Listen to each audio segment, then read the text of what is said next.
প্রিয় দর্শক, আসসালামু আলাইকুম। তো দর্শক, যাকে দেখতে পাচ্ছেন তার নাম হচ্ছে তানিয়া। তানিয়ার বিয়ে শাদী হয়নি। তানিয়ার পরিবারে মা আছে, বাবা নেই। তানিয়া ছোট একটা ভাই আছে। তো তানিয়া একটি সেলাই মেশিনের কাজ করে। তো তানিয়া এখন চাচ্ছে ভালো একটা জীবনসঙ্গী, কারণ তার ঘরে অসুস্থ মা। তো অসুস্থ মা তাকে যে বিয়ে শাদী দিবে সে ব্যবস্থা করতে পারছে না। তানিয়ার ইচ্ছা ছিল পড়াশোনা করে অনেক বড় হবে, কিন্তু লেখাপড়া করতে পারেনি। এখন চাচ্ছে ভালো একটা মানুষ, যে মানুষ সুখে দুঃখে তার পাশে থাকবে, তাকে কখনো ছেড়ে চলে যাবে না, এমন একজন মানুষ পেলে তানিয়া বিয়ে শাদী করতে রাজি আছে।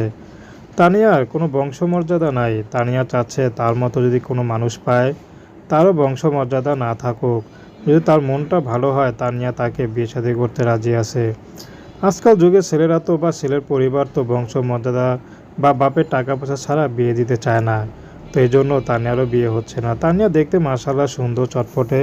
যদি বাবার টাকা পয়সা থাকতো তাহলে ইউটিউব আসা লাগতো না। তো দর্শক, এই ছিল তানিয়ার জীবনের কষ্টের জীবন কাহিনী। তো প্রেম, ভালোবাসা, বিয়ে শাদী করা একান্ত আপনাদের ব্যক্তিগত ব্যাপার।